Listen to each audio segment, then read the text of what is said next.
भगवान शिव और माता पार्वती, इन दोनों का जन्म जन्मांतरों का संबंध है।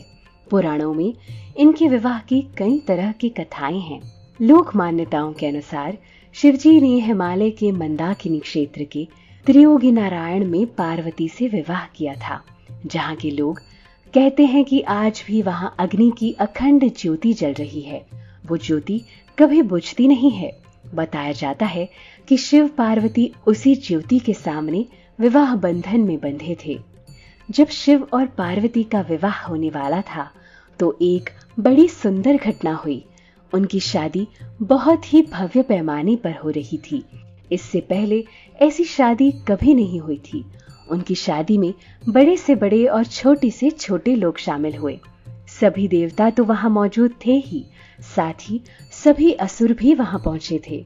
शिव को पशुपति नाथ भी कहा जाता है, मतलब सभी जीवों, पशुओं, देव, मानव, दानव, सभी के देवता।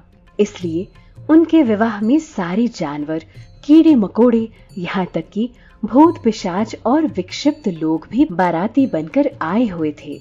ऐसी बारात शायद से ही कहीं देखने को मिले, जहाँ ये सब विक्षिप्त और विकृत जीव, जो मानव रूप में भी नहीं थे और वे हर तरह का शोर कर रहे थे, नशे में चूर झूम रहे थे, अजब तरीके से नाच रहे थे और तरह तरह की आवाजें निकाल रहे थे, जो किसी के समझ में नहीं आ रहा था।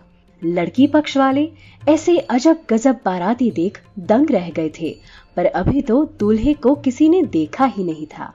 शादी ब्याह में मुख्य आकर्षण का केंद्र दूल्हा और दुल्हन होते हैं, जहाँ पार्वती की साज सजावट एक सुंदर राजकुमारी की तरह की गई थी।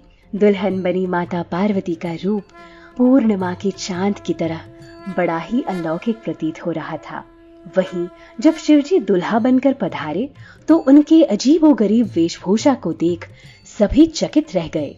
शिव जटाधारी, उलझे बालों के साथ सिर से पैर तक राख से लिपटे हुए, पशु के चमड़ी की छाल पहने, कंकाल हड्डियों की माला पहने और पूरी तरह मदमस्त, बिल्कुल परमानंद में डूबे हुए भैरव अवतार लिए हुए शिव अपनी बारात में जब शामिल हुए तो उन्हें देख पार्वती की मां बेहोश हो गई।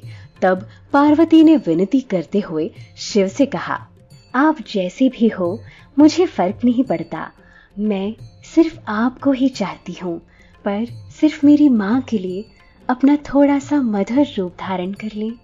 पार्वती माँ की विनती स्वीकार्य कर शिव ने तुरंत एक खूबसूरत रूप धारण कर लिया और फिर होश में आने के बाद जब पार्वती की माँ ने शिव को देखा तो उन्होंने कहा कि वे अब एक सुंदर मूर्ति की तरह नजर आ रही हैं और शिव का ऐसा मनोहर रूप देखकर सभी मंत्रमुग्ध हो उठे। फिर बड़े ही हर्ष उल्लास के साथ शिव पार्वती के विवाह की तैयारी की गई। शिव पार्वती विवाह से पहले देवताओं ने वहां पवित्र स्नान भी किया था। तब वहां 3 कुंड बने, जिन्हें रुद्र कुंड, विष्णु कुंड और ब्रह्मा कुंड कहा गया, और जहां पार्वती जी ने स्नान किया वो गौरी कुंड कहलाया। पुराणों के अनुसार शिव पार्वती के विवाह में स्वयं भगवान विष्णु ने पार्वती के भाई की रीतियां निभाई, जबकि ब्रह्मा जी उस विवाह में पुरोहित बने थे। उस समय तमाम देवी देवताओं, संत मुनियों व शिवगणों, दैत्य दानवों, भूतों, इन सभी बाराती शराती की मौजूदगी में शिव पार्वती का शुभ विवाह बहुत ही शुभ तरीके से संपन्न हुआ था।